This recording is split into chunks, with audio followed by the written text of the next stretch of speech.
हरे राम राम राम सिया राम राम राम। हरे राम राम राम सिया राम राम राम। हरे राम राम राम सिया राम राम राम। हरे राम राम राम सिया राम राम राम। हरे राम राम राम सिया राम राम राम। ताड़का वध। इस रामायण के अंदर प्रस्तुत आध्यात्मिक कथा को जो श्रोता आदर से सुनता हो वह अपने पापों तथा पुण्यों का विलय कर लेगा और वह स्वाभाविक रूप से नित्य मुक्त सिद्ध हो जाएगा। इस कथा के श्रवण से वह नित्य मुक्त हो जाएगा। यह इस जगत में कोई आश्चर्य नहीं है। श्री रघुनाथ की इस कथा के अक्षरों में अध्यात्म संबंधी अक्षर अर्थात नित्य सत्य शाश्वत अर्थ प्रस्तुत है। श्री रघुनाथ राम के इस चरित्र का पठन करने वाले पर उनके पाठक वक्ता तथा उनके श्रोता नित्य पावन हो जाते हैं। जो उनका श्रवण करते हैं उनके कान धन्य हैं। उनका जो वक्ता कथावाचक है उसका मुख धन्य है। वह मुनि वाल्मीकि धन्य है। धन्य है जिनकी वाणी ने अर्थात जिन्होंने अपने मुख से श्री राम की कथा कही है। यह कथा त्रिभुवन के पावन करने वाली, संसारिक बंधनों से मुक्त करने वाली है। इसलिए सचमुच चरितार्थ सफलता सार्थकता को प्राप्त है। एक कुटनी की राम नाम के 2 अक्षरों के बल पर बड़े बड़े देवों द्वारा वंदना की जाती है। इस राम कथा की ऐसी अथाह बड़ाई है तो उसकी सराहना कौन करे। अस्तु यह है कि पूर्ण कथिल कथा से बात पृष्ठभूमि ये कहा जा चुका है। श्री राम को समाधि लग गई।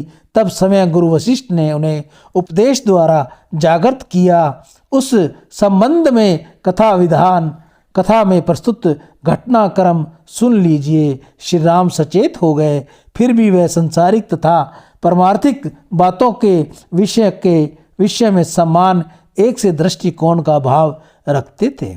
वस्तुतः यह तो वशिष्ठ के व्यक्तित्व का पूर्णतः चरम बड़प्पन था जो श्री राम के पूर्ण रूप से विलंब हुआ तथा अवस्था में श्री राम समस्त इंद्रियों के विषयों में अक्षय तृप्ति एवं संतोष को प्राप्त हो गए थे। अतः समाधि पर उतर जाना मिथ्या ही कहना चाहिए। ये कर्म तथा क्रिया व्यवहार में रूप ब्रह्ममय हो गए। इस प्रकार समाधि के उतरे जाने पर श्री राम सच्चे अर्थों में सचेत हो गए। श्री राम के सचेत होने पर सबका आनंदित हो जाना। श्री राम को सचेत हुए देखकर विश्वामित्र को अथाह आनंद हो गया। देवगणों ने मुख को प्राप्त होकर पूर्ण अथः अत्यधिक पुष्य दृष्टि की। देवों ने दुदंबी तथा भरनी बजा दी। राजद्वार पर नगाड़े बजने जाने लगे। जय जयकार की ध्वनि से गगन गरज उठा। देवों और नरों के हृदय में आह्लाद पूर्ण से छा गया। अब यह कहना है विश्वामित्र की यज्ञ की रक्षा के लिए समय रघुनाथ राम जाएंगे। इसलिए इनके लिए वशिष्ठ के द्वारा शुभ मुहूर्त खोजने पर राजा दशरथ ने श्री राम लक्ष्मण का प्रयाण कर दिया, उन्हें विदा कर दिया। राजा ने पुण्यवाचन विधि संपन्न की।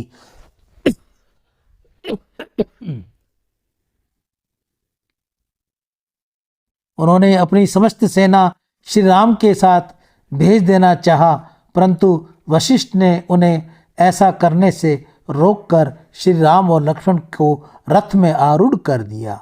राजा दशरथ का विश्वामित्र के प्रति अनुरोध। राजा दशरथ ने विश्वामित्र से कहा, मैंने अपनी आत्मा आपके हाथों में रख दी है।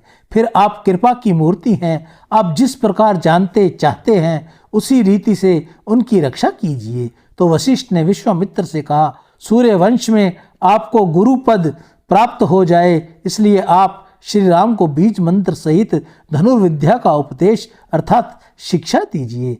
वशिष्ठ की यह बात सुनकर विश्वामित्र ने उनको नमस्कार किया और कहा, आप समय अंतर आत्मा के ज्ञाता हैं, अंतर्यामी हैं। मेरे मन का भाव आप पूर्ण रूप से जानते हैं। मेरे मन के विचार को जानते हुए भी आप यह कह रहे हैं कि श्री राम को शिक्षक शिष्य बना लिया जाए। आश्चर्य है, आपसे अधिक बड़ा ज्ञाता कोई भी बिल्कुल नहीं है। हे वशिष्ठ, यदि आप ये कहते हैं कि मेरे अपने सचिष्य को कोई अन्य उपदेश न दे तो यह आपको शोभा देता।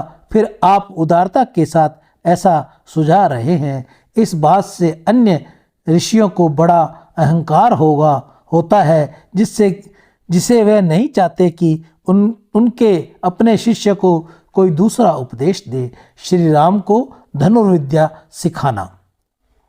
वशिष्ठ ने विश्वामित्र से कहा, हम और आप, मैं और तू का विचार अंतर नहीं है। हम आप एक ही हैं, इसलिए आप निश्चय ही राम के गुरु पद का प्रतिष्ठ गुरु हो जाइए। आप दोनों मुनियों की बात को सुनकर, बात के अर्थ को समझकर श्री राम को आनंद हुआ। उन दोनों मुनियों की एकता को देखते रघुनाथ राम आनंद के साथ रथ पर आरूढ़ हो गए।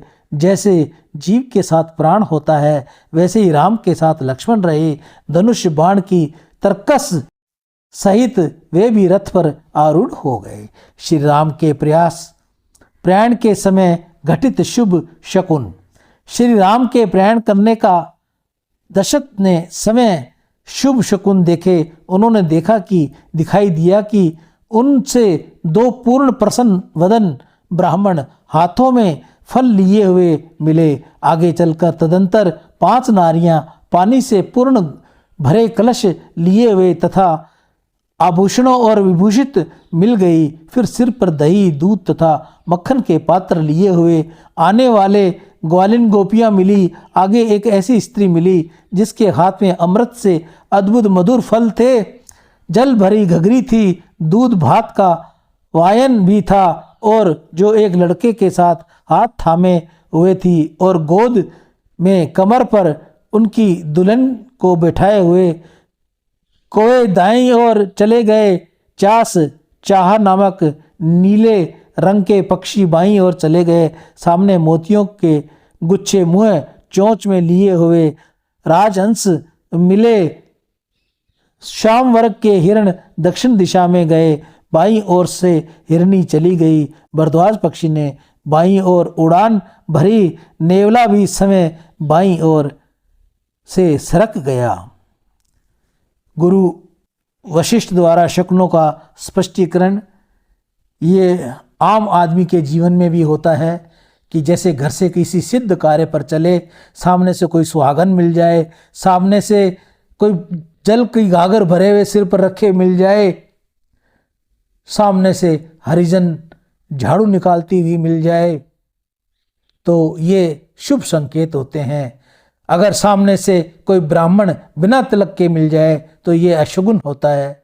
सामने से कोई खाली मटका लिए हुए, खाली गागर लिए हुए दिख जाए, ये अशुगुन होता है। तो आप भी शुगुन और अशुगुन पर ध्यान दीजिए। मैं ईशु हरवानी, वृंदावन धाम। सबको राम राम। 7 जनवरी 2026।